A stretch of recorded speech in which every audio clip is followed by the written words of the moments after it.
Last हमारी जो discussion थी वो इलेक्ट्रिक पोटेंशियल से रिलेटेड थी। जो लास्ट पॉइंट हम लोगों ने डिस्कस किया था, उसके अलावा उससे पहले हमने इलेक्ट्रिक फील्ड के कुछ पॉइंट्स रहते थे उनको डिस्कस किया था।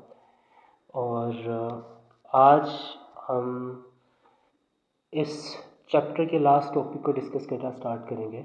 और टॉपिक है हमारे पास कैपेसिटर, और कैपेसिटर का एक ओल्ड नेम कंडेंसर भी है। तो अगर आपको कंडेंसर के नाम से अगर कोई एमसीक्यूज आ जाता है तो इट मीन्स वो आपके पास कैपेसिटर ही की बात कर रहे हैं, ठीक है। और कैपेसिटर है क्या हमारे पास? कैपेसिटर हमारे पास एक इलेक्ट्रिकल डिवाइस है जो इस्तेमाल होती है इलेक्ट्रिक चार्ज को सेपरेट करने के लिए या फिर इलेक्ट्रिकल एनर्जी को स्टोर करने के लिए, ठीक है। तो कैपेसिटर की डेफिनेशन क्या हो जाएगी? Device that use to separate electric charge and to store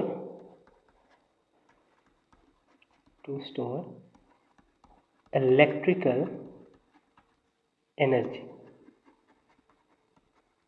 ठीक है।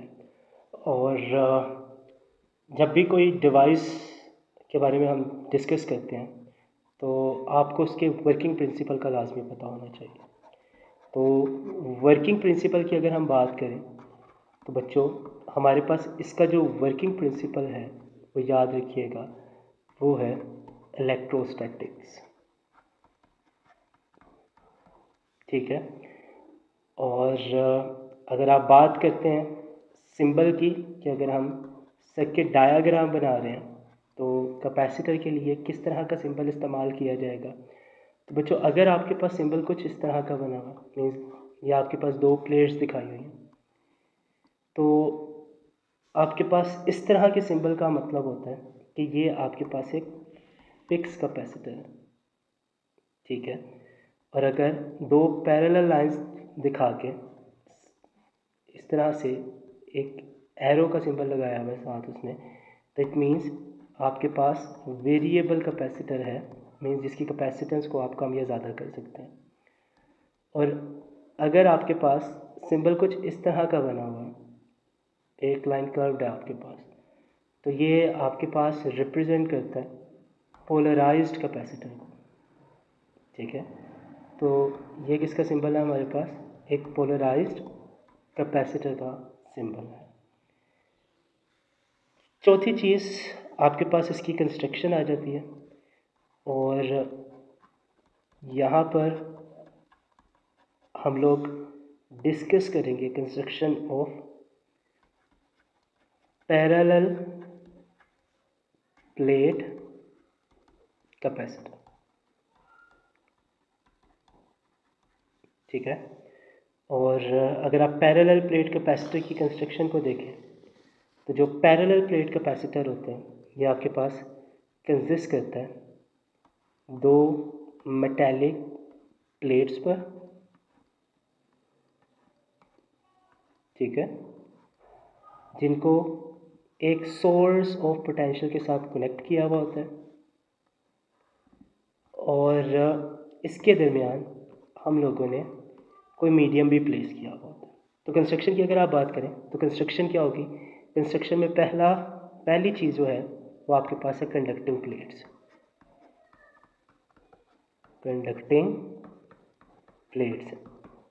और ये सेंटर में जो ये ब्राउन में मैंने यहाँ पर शो किया हुआ है, ये आपके पास मीडियम है, एक इंसुलेटिंग मीडियम, जिसको हम डाइलेक्ट्रिक का भी नाम देते हैं, ठीक है। और आपके पास ये सोर्स ऑफ वोल्टेज है। जो प्लेट कंडक्टिंग प्लेट आपके पास सोर्स के पॉजिटिव टर्मिनल के साथ कनेक्टेड होगी उसके ऊपर पॉजिटिव चार्ज आ जाएगा, और जो नेगेटिव टर्मिनल के साथ कनेक्टेड होगी उसके ऊपर नेगेटिव चार्ज आ जाएगा। अब ये जो चार्ज इसके ऊपर स्टोर हो रहा है दोनों प्लेट्स पर, याद रखिएगा इससे रिलेटेड एमसीक्यूज आता है कि इस चार्ज की जो मैग्नीट्यूड है ना वो आपके पास सेम होती है। Means magnitude of positive charge, magnitude of negative charge same होंगे, नेचर ऑपोजिट होगी डेफिनेटली आपके पास। और चार्ज कितना ट्रांसफ़र हो रहा है, सेपरेट हो रहा है यहाँ पर, वो आपके पास डिपेंड कर रहा होता है इस सोर्स के वोल्टेज के ऊपर। Means stored charge is directly proportional to V। और जब भी आप प्रोपोर्शनैलिटी ख़त्म करते हैं तो आपके पास डेफिनेटली क्या आता है, कांस्टेंट आता है। अच्छा, यहाँ पर ये जो कांस्टेंट हमारे पास जनरेट हुआ है C, इस कांस्टेंट को हम लोग नाम देते हैं कैपेसिटेंस का। ठीक है, C हमारे पास क्या कहलाता है, कैपेसिटेंस कहलाता है। और ये किसके इक्वल होगा, ये आपके पास इक्वल होता है Q डिवाइडेड बाय V के। आप वोल्टेज बढ़ाते हैं, स्टोर्ड चार्ज भी इंक्रीज़ करता है, तो इनकी रेशो हमेशा कांस्टेंट रहती है। इसलिए कहते हैं कि कैपेसिटेंस जो सी है वो हमारे पास चार्ज और पोटेंशियल पर डिपेंड नहीं करती, क्योंकि इनकी रेशो हमेशा क्या रहती है, कांस्टेंट रहती है। और अगर आप कैपेसिटेंस की वैसे जनरल डेफिनेशन देखें तो कैपेसिटेंस है क्या हमारे पास, this is actually ability to store charge.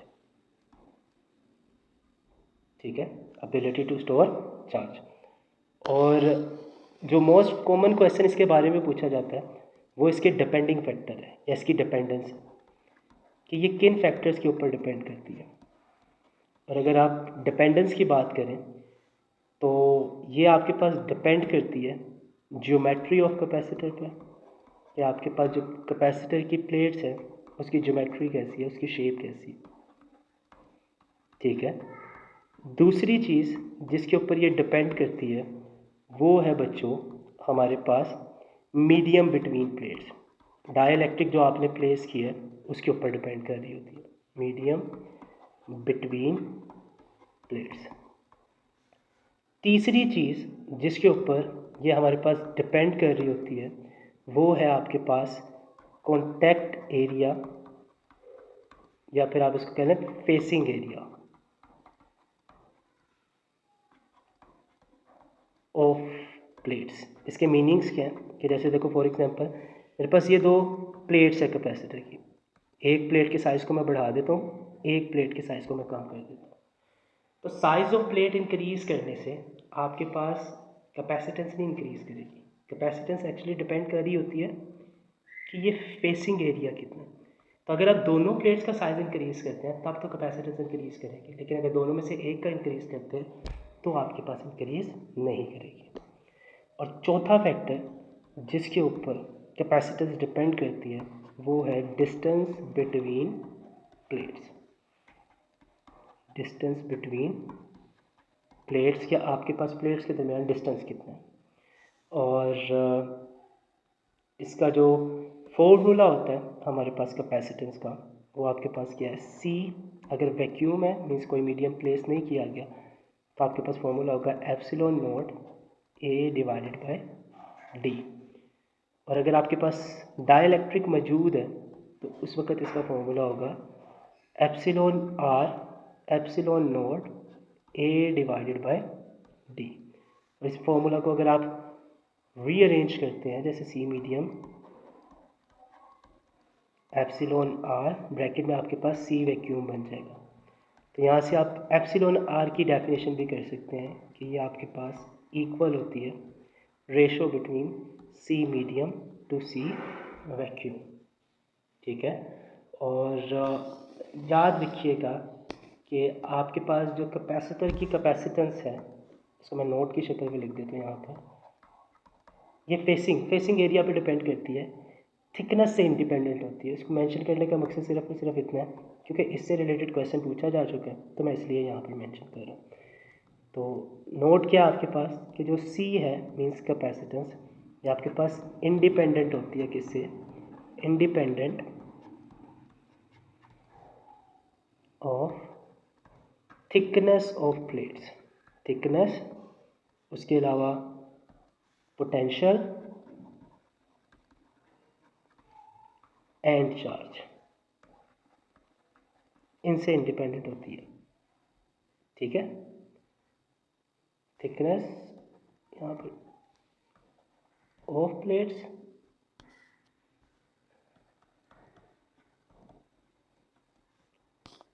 Potential and charge, क्योंकि पोटेंशियल और चार्ज की रेशो हमेशा आपके पास क्या रहती है, कांस्टेंट रहती है। और इसके अलावा आपके पास जो अगर आप जब डाइलेक्ट्रिक प्लेस करते हैं तो याद रखिएगा आपके पास कैपेसिटर की कैपेसिटेंस इंक्रीज कर जाती है। तो अगर आप इफ़ेक्ट ऑफ डाइलेक्ट्रिक को देखें, इफ़ेक्ट ऑफ डाइलेक्ट्रिक, तो डाइलेक्ट्रिक प्लेस करने से हमारे पास क्या होता है, कैपेसिटेंस इंक्रीज कर जाती है। तो C increase by epsilon R times in the presence of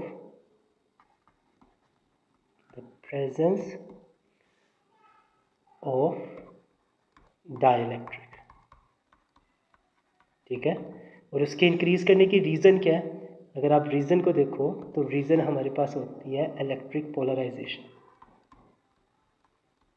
electric polarisation, और इलेक्ट्रिक पोलराइजेशन क्या होती है, इलेक्ट्रिक पोलराइजेशन होती है कि जैसे ही आप डाइलेक्ट्रिक्स को प्लेस करते हैं बिटवीन द प्लेट्स तो उसके डायपोल बनना स्टार्ट कर देते हैं। जैसे फर्ज कर लो मेरे पास ये पॉजिटिवली चार्ज प्लेट है, ये नेगेटिवली चार्ज प्लेट है। पॉजिटिवली चार्ज प्लेट को जब मैं प्लेस करता हूँ, और सॉरी डाइलेक्ट्रिक को जब मैं प्लेस करूँगा तो पॉजिटिवली चार्ज प्लेट उसके नेगेटिव चार्जेस को अपनी तरफ अट्रैक्ट करेगी, इसी तरह नेगेटिवली चार्ज प्लेट इसके पॉजिटिव चार्जेस को अपनी तरफ अट्रैक्ट करेगी, तो आपके पास डायपोल बनना स्टार्ट हो जाएगी। ये जो आपके पास डायपोल बनना है इस डायपोल बनने के प्रोसेस को हम लोग नाम देते हैं, इस फिनोमिना को हम नाम देते हैं इलेक्ट्रिक पोलराइजेशन। तो इलेक्ट्रिक पोलराइजेशन क्या है, this is actually rearrangement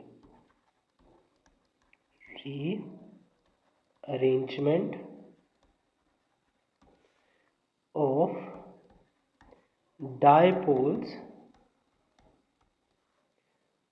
of dielectric in the presence of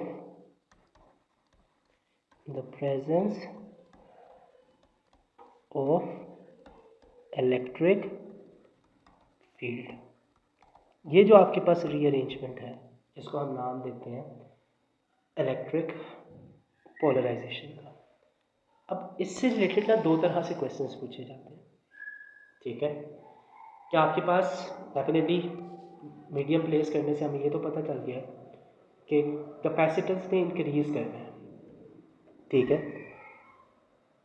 अब कैपेसिटेंस के अलावा किन फैक्टर्स में क्या क्या फ़र्क पड़ता है उसको भी डिस्कस करते हैं, उससे रिलेटेड भी क्वेश्चन आपसे पूछा जा सकता है। तो इसमें हमारे पास दो केसेस आते हैं। केस नंबर 1 है जिसमें हम कहते हैं कि बैटरी जो सी है वो कनेक्टेड है, सोर्स कनेक्टेड है। ठीक है, चार्ज हो गया कैपेसिटर, बैटरी स्टिल कनेक्टेड। और केस नंबर 2 है हमारे पास जिसमें हम कहते हैं कि बैटरी को कैपेसिटर को चार्ज करने के बाद हमने रिमूव कर दिया, रिमूव। ठीक है, और इस डायग्राम को आपने ध्यान में रखना है। अब अगर बैटरी कनेक्टेड है और आप डाइलेक्ट्रिक प्लेस करते हो तो याद रखिएगा आपके पास जो पोटेंशियल है V वो कांस्टेंट रहता है, वो आपके पास क्या रहता है, कांस्टेंट रहता है। मीन्स जैसे आप प्लेस करते हो ना डाइलेक्ट्रिक को तो आपके पास होता क्या है कि पोटेंशियल ड्रॉप करता है। और फिर बैटरी क्या करती है, मज़ीद चार्जेस को डिपॉजिट करना स्टार्ट कर देती है, सेपरेट करना स्टार्ट कर देती है प्लेट्स के ऊपर, और उस प्रोसेस को कंटिन्यू करती है जब तक कि दोबारा वोल्टेज जो है ना प्लेट्स के अक्रॉस वो सोर्स या बैटरी के पोटेंशियल के इक्वल हो जाए। मीन्स एंड रिजल्ट क्या है, आपके पास वोल्टेज उतना ही होगा जितना बैटरी का वोल्टेज है, ठीक है, जितना आपके पास बैटरी का वोल्टेज है। जबकि अगर आप बात करते हो बैटरी रिमूव की, तो जब आप बैटरी रिमूव्ड में डाइलेक्ट्रिक को प्लेस करते हो तो उस केस के अंदर आपके पास जो पोटेंशियल होता है बच्चों वो ड्रॉप कर जाता है, डिक्रीज कर जाता है, ठीक है। उसकी रीज़न क्या है कि जब आपके पास डाइलेक्ट्रिक प्लेस करेंगे तो इलेक्ट्रिक फील्ड डिक्रीज करेगी। रीज़न किस तरह से, देखो ये आपके पास इलेक्ट्रिक फील्ड की डायरेक्शन है प्लेट्स की, डायपोल्स की इलेक्ट्रिक फील्ड की डायरेक्शन इसके ऑपोजिट है। पहले केस में तो मज़ीद चार्ज स्टोर हुआ, आपने इलेक्ट्रिक फील्ड का फॉर्मूला भी पढ़ा हुआ in terms of potential gradient delta V over delta R, sign negative, sign की आपको सिग्निफिकेंस मैंने उस वक्त बता दी थी। तो इलेक्ट्रिक फील्ड वो दोबारा से इंक्रीज़ करता है ताकि पोटेंशियल डिफरेंस दोबारा उतना ही हो जाए जितना पहले के था। अब जब बैटरी ही मौजूद नहीं है तो चार्ज डिपॉजिट कहाँ से होगा, तो आपके पास इलेक्ट्रिक फील्ड डिक्रीज़ ही रहेगी, ठीक है, और चार्ज भी क्योंकि इधर उधर नहीं जा सकता, तो इस केस के अंदर हमारे पास चार्ज क्या रहेगा, कांस्टेंट रहेगा। तो इस केस में हमारे पास जो Q है वो क्या होगा, कांस्टेंट होगा, और जबकि पोटेंशियल क्या करेगा, डिक्रीज़ कर जाएगा। और जबकि इस केस के अंदर Q इंक्रीज़ करेगा क्योंकि मज़ीद चार्ज आके स्टोर हो रहा है, ठीक है, आपके पास मज़ीद चार्ज आके क्या हो रहा है, स्टोर हो रहा है। तो वैसे भी आपने फॉर्मूला पढ़ा हुआ है, अभी मेरे ऊपर लिखा भी है, Q is equal to C V. तो क्योंकि आपके पास Q क्या कर रहा है, इंक्रीज़ कर रहा है, then according to this formula आपके पास सी भी क्या करेगा, इंक्रीज़ करेगा, ठीक है। और अगर इसी फॉर्मूला को मैं यहाँ पर रीअरेंज करूँ सी के लिए, देखो तो सी और क्यू का यहाँ पर रिलेशन डायरेक्ट था, लेकिन अगर आप इसके लिए देखो तो क्यू ओवर वी, अब इस केस में वी क्या कर रहा है, डिक्रीज़ कर रहा है। वी के डिक्रीज़ करने से हमारे पास क्योंकि इन्वर्स है, डिनोमिनेटर कम हो रहा है, सी अगेन क्या करेगा, इंक्रीज़ करेगा, ठीक है। और जहाँ पर क्योंकि मज़ीद चार्ज स्टोर होकर इलेक्ट्रिक फील्ड को वो क्या कर देता है, कांस्टेंट कर देता है। जबकि इस केस के अंदर आपके पास क्योंकि फर्दर डिपोजिशन ऑफ चार्जेस नहीं होती है तो आपके पास सी क्या करता है, वो आपके पास डिक्रीज़ कर देता है, ठीक है। और उसके अलावा अगर आप एनर्जी की बात करें, एनर्जी का वैसे अभी टॉपिक हमने आगे पढ़ना है लेकिन इससे रिलेटेड क्वेश्चन आता है तो इसलिए मैं यहाँ पर इसको डिस्कस करूँ। आपको उसका फॉर्मूला मालूम ही है, फॉर्मूला होता है उसका U is equal to 1/2 Q V. अब V तो कांस्टेंट है, Q इस केस में क्या कर रहा है, इंक्रीज़ कर रहा है, एज Q हमारे पास क्या कर रहा है, इंक्रीज़ कर रहा है, लिहाजा U भी क्या करेगा, increase, means stored energy increase करेगी।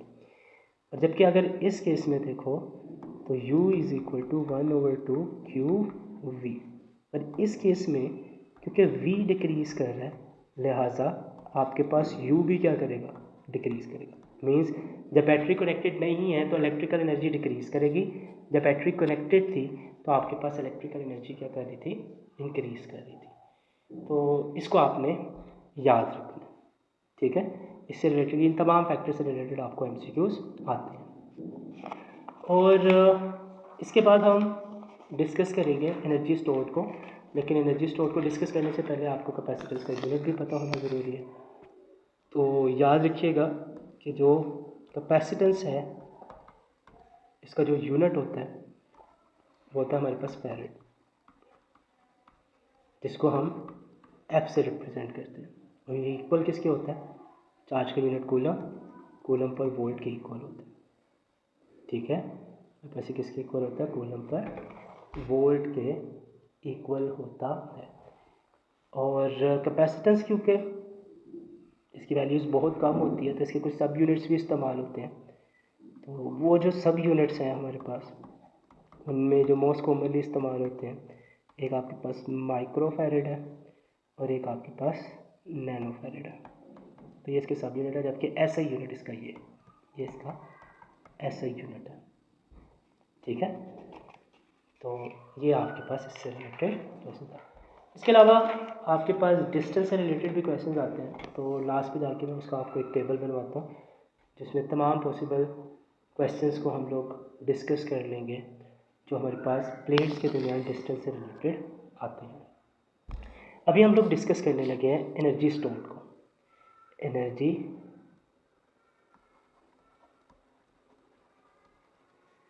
stored in a capacitor या कंडेंसर। एनर्जी स्टोर की बात करें, अभी मैंने ऊपर भी फॉर्मूला लिखा था, इसका फॉर्मूला होता है 1/2 QV, और अगर आप Q की वैल्यू सब्स्टिट्यूट कर देते हो तो ये आपके पास हो जाएगा Q की जगह C भी आ जाएगा, तो CV², ये आपके पास इन टर्म्स ऑफ वोल्टेज होगा। और अगर आप बात करते हो in terms of charge and C, तो आप V की जगह उसकी वैल्यू सब्स्टिट्यूट करते हो तो ये हो जाएगा 1/2 Q²/C। ठीक है, और इस फॉर्मूला को आपने जैसे कि मल्टीपल टाइप क्वेश्चंस बनाने हो तो वो किसी भी फॉर्म में लिख सकते हैं। Q = NE होता है, तो आप इस फॉर्मूला को ऐसे भी लिख सकते हो 1/2 NE × V। Quantization of charge के अंदर हमने ये डिस्कस किया था। और अगर आप C की वैल्यू सब्स्टिट्यूट कर देते हो तो ये फॉर्मूला आपके पास इस तरह से भी लिखा जा सकता है 1/2 ε0 E² × AD। ठीक है, यहाँ से पोटेंशियल की वैल्यू सब्स्टिट्यूट कर दी और C की वैल्यू सब्स्टिट्यूट कर दी। और अगर आप मीडियम के लिए, ये तो वैक्यूम के लिए है ना हमारे पास, अगर आप मीडियम के लिए लिख रहे हो तो मीडियम के लिए ये फॉर्मूला हो जाएगा 1/2 ε0 की जगह जस्ट ε0 × ε0 × εr आ जाएगा, और ये E² × AD as it is. ये आया किस तरह से, इसमें याद रखो ये जो सा ऊपर फॉर्मूला है ना, इसमें मैंने C की वैल्यू सब्स्टिट्यूट की ε/A/D, और जबकि V हमारे पास किसके इक्वल था, V हमारे पास इक्वल आ जाएगा ED के, वो जो electric field as a potential gradient वाला टॉपिक वहाँ से। और ये जो एरिया इनटू डिस्टेंस होता है ये आपके पास वॉल्यूम के इक्वल होता है, तो आप इसको इस तरह से भी लिख सकते हो E² × वॉल्यूम मीडियम। और अगर ये वॉल्यूम उस तरफ जाके डिवाइड हो जाता है तो बच्चों इससे हमारे पास medium divided by volume is equal to 1/2 ε/r ε0 और ये E²। ठीक है, तो ये जो एनर्जी पर यूनिट वॉल्यूम है इसको हम नाम देते हैं एनर्जी डेंसिटी का। तो ये आपके पास एनर्जी डेंसिटी का एक्सप्रेशन बन जाएगा। ये एक्सप्रेशन क्या है, 1/2 ε/r ε0 × E²। अब इससे रिलेटेड क्वेश्चंस को डिस्कस करने से पहले बल्कि ग्राफ को भी डिस्कस कर लेते हैं। अगर आप इसकी ग्राफिकल रिप्रेजेंटेशन को देखो, ग्राफिकल रिप्रेजेंटेशन,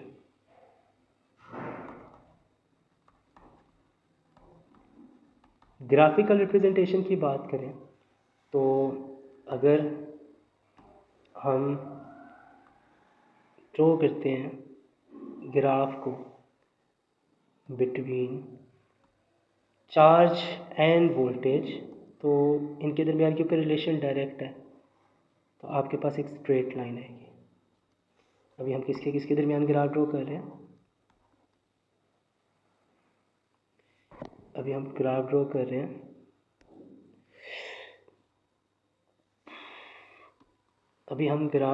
रहे हैं बिटवीन Q एंड V। ठीक है, ये Q है और ये V है, और ये जो QV ग्राफ है इसकी जो स्लोप होती है बच्चों वो याद रखिएगा, स्लोप लिख लें, या फिर हम इसके लिए अक्सर वर्ड ग्रेडियंट का इस्तेमाल होता है जब क्वेश्चन आता है। या फिर उसमें टेंजेंट थीटा लिखा हुआ होता है। ठीक है, तो वो किसके इक्वल होगी? वो आपके पास इक्वल होगी Q डिवाइड बाई V के, विच इज़ एक्चुअल कैपेसिटेंस। ठीक है, और इस ग्राफ के अंडर जो एरिया होता है, एरिया अंडर ग्राफ, तो अगर आप ग्राफ देखें तो ये एक राइट एंगल ट्राइंगल बन रही है, तो एरिया होगा 1/2 QV, which is actually stored energy, जिसके इक्वल है स्टोर्ड एनर्जी के इक्वल। और एक अक्सर पास पेपर का एक क्वेश्चन है जिसमें वो कहता है, जैसे MCQ क्या है हमारे पास, MCQ हमारे पास कुछ इस तरह से है कि अगर आप चार्ज को डबल कर देते हो, 2 टाइम्स कर देते हो, तो बताओ स्टोर्ड एनर्जी में क्या फ़र्क पड़ेगा। ठीक है, तो अक्सर बच्चा गलती क्या करता है, उसमें फॉर्मूला पड़ा हुआ है 1/2 QV। जब उसे कहा जाता है कि एनर्जी का बताओ, तो वो जस्ट क्या करता है, Q प्राइम लिख के V से मल्टीप्लाई। अब देखो Q और V के दरमियान भी तो रिलेशन भी आता है डायरेक्ट का, तो अगर चार्ज डबल हुआ है तो वोल्टेज भी क्या हो जाएगा, डबल हो जाएगा। तो जब आप एनर्जी से रिलेटेड क्वेश्चन पूछा जाएगा तो इस केस के अंदर जो एनर्जी होगी वो प्रीवियस के 4 टाइम्स हो जाएगी, 2 से मल्टीप्लाई होकर 4 हो जाएगा आपके पास। ठीक है, और वैसे भी अगर आप एक चीज़ को कांस्टेंट करते हैं, अगर वोल्टेज को कांस्टेंट करते हैं, ठीक है, तो आपके पास जो, या इसको नोट की शक्ल में लिख लें कि आपके पास जो U है ना, उसका Q के स्क्वायर के साथ डायरेक्ट रिलेशन, इस तरह U का V के स्क्वायर के साथ डायरेक्ट रिलेशन। आते कहाँ से है, ये फॉर्मूला आया हमारे पास, U is equal to 1/2 Q square over C, और ये फॉर्मूला हमारे पास आया U is equal to 1/2 CV square. इसमें C कांस्टेंट है, इसमें भी C कांस्टेंट, क्योंकि अगर आप सिर्फ पल इसकी डिपेंडेंस को देख लें। ठीक है, तो ये आपके पास क्वेश्चन पूछा जा सकता है। इसके बाद हमारे पास आ जाता है combination of capacitors. Combination of capacitor से रिलेटेड भी आपको क्वेश्चन आ सकता है। कम्बिनेशन ऑफ कैपेसिटर्स, दो ही कम्बिनेशन हैं हमारे पास, एक आपके पास होता है सीरीज कम्बिनेशन और दूसरा आपके पास है पैरेलल कम्बिनेशन। सीरीज कम्बिनेशन में हमारे पास जो कैपेसिटर्स हैं उनको एंड टू एंड कनेक्ट किया जाता है, एंड टू एंड कनेक्टेड हुए होते हैं। और जबकि पैरेलल के केस के अंदर हमारे पास जो कैपेसिटर्स हैं वो साइड बाय साइड कनेक्टेड हुए होते हैं। एंड टू एंड से क्या मुराद है, एंड टू एंड से मुराद हमारे पास जैसे ये एक कैपेसिटर है, इसकी एक एंड को दूसरे कैपेसिटर के एंड से, फिर इसी तरह तीसरा एंड सो ऑन। और जबकि साइड बाय साइड से क्या मुराद है कि तीनों की एक साइड को एक टर्मिनल से दूसरी साइड को दूसरे टर्मिनल से कनेक्ट किया हुआ होता है, जस्ट लाइक दिस। ये आपके पास पैरेलल कॉम्बिनेशन है, तमाम साइड्स जो सी हैं वो एक टर्मिनल से, बाकी तमाम दूसरी साइड जो सी है वो दूसरे टर्मिनल से कनेक्टेड है। नेक्स्ट आपके पास जो एंड टू एंड है यानी कि सीरीज कॉम्बिनेशन है, इसमें आपके पास तमाम कैपेसिटर में सेम चार्ज स्टोर होता है, क्यों, और जबकि वोल्टेज आपके पास सोर्स का डिस्ट्रीब्यूट होता है तमाम कैपेसिटर्स में। ठीक है, जबकि इसकी जो इक्वलेंट कैपेसिटेंस है वो किसके इक्वल होगी, वो 1/, ये वैल्यू सब्स्टिट्यूट करेंगे आपके पास फॉर्मूला आ जाएंगे 1/C1, 1/C2, 1/C3। और जो इसमें इक्वलेंट कैपेसिटेंस आती है वो इन तमाम कैपेसिटर्स में जो सबसे स्मॉलेस्ट कैपेसिटेंस है ना उससे भी कम होती है। तो अगर आपसे कहा जाए कि आपके पास 4 कैपेसिटर्स हैं, आपको उन्होंने इसको इस तरह से कनेक्ट करना है कि जो रिजल्टेंट कैपेसिटेंस आए वो मिनिमम कैपेसिटेंस वाले कैपेसिटर की कैपेसिटेंस से भी क्या हो, कम हो। तो आप उनको कैसे कनेक्ट करेंगे, आप उसको कनेक्ट करोगे सीरीज में। और अगर आपके पास आइडेंटिकल कैपेसिटर और आइडेंटिकल कैपेसिटर्स, ठीक है, तो उसका एक जनरल फॉर्मूला आपके पास, वो जनरल फॉर्मूला क्या है कि आपके पास जो 1/c इक्वलेंट होगा वो इक्वल होगा n डिवाइडेड बाय c के, या आप इसको इस तरह से भी लिख सकते हो कि c इक्वलेंट जो सा है वो आपके पास c डिवाइडेड बाय n के इक्वल होगा। नेक्स्ट पैरेलल कम्बिनेशन की बात करते हैं। पैरेलल कम्बिनेशन की बात करें तो पैरेलल कम्बिनेशंस के अंदर हमारे पास चार्ज जो है वो डिस्ट्रीब्यूट होता है, उसमें वोल्टेज डिस्ट्रीब्यूट होता है, इसमें चार्ज, और पोटेंशियल जो है वो तमाम कैपेसिटर्स के अक्रॉस सेम होता है, सोर्स के पोटेंशियल की। और इसकी जो सी इक्वलेंट कैपेसिटेंस है वो आपके पास सिंपल आपने कैपेसिटेंस को ऐड कर देना होता है, और जो इक्वलेंट कैपेसिटेंस आती है वो इस कम्बिनेशन में मौजूद लार्जेस्ट कैपेसिटेंस से भी क्या होती है, ज़्यादा होती है। और इस केस में फॉर आइडेंटिकल कैपेसिटर्स, अगर आपके पास n आइडेंटिकल कैपेसिटर्स कनेक्टेड हैं तो बेटे आपके पास जो C इक्वलेंट होगा वो सिंपल NC के इक्वल होगा। आपने उसको C से क्या करना है, मल्टीप्लाई करवा देना है। तो ये हमारा था कम्बिनेशन ऑफ कैपेसिटर। अच्छा, एक टॉपिक और है छोटा सा, और उसको हम इंशाल्लाह नेक्स्ट लेक्चर के अंदर डिस्कस करेंगे, और जो आपके पास चार्जिंग और डिस्चार्जिंग ऑफ कैपेसिटर है। और इसके अलावा कुछ इंपॉर्टेंट MCQs हैं कैपेसिटर से रिलेटेड जो मैं आप लोगों के साथ डिस्कस करूँगा नेक्स्ट लेक्चर के अंदर, ठीक है। तो अभी हम जो है इसको यहीं पर ही क्लोज़ करते हैं, और जो इससे प्रीवियस लेक्चर है वो भी लाजमी देखिएगा। उन तमाम लेक्चर्स के लिंक जो है मैं इसके डिस्क्रिप्शन के अंदर ऐड कर दूँगा। तो अब इंशाल्लाह ताला जो नेक्स्ट लेक्चर है वो हमारा चार्जिंग एंड डिस्चार्जिंग और कैपेसिटर से रिलेटेड कुछ इंपॉर्टेंट MCQs है उस पर होगा।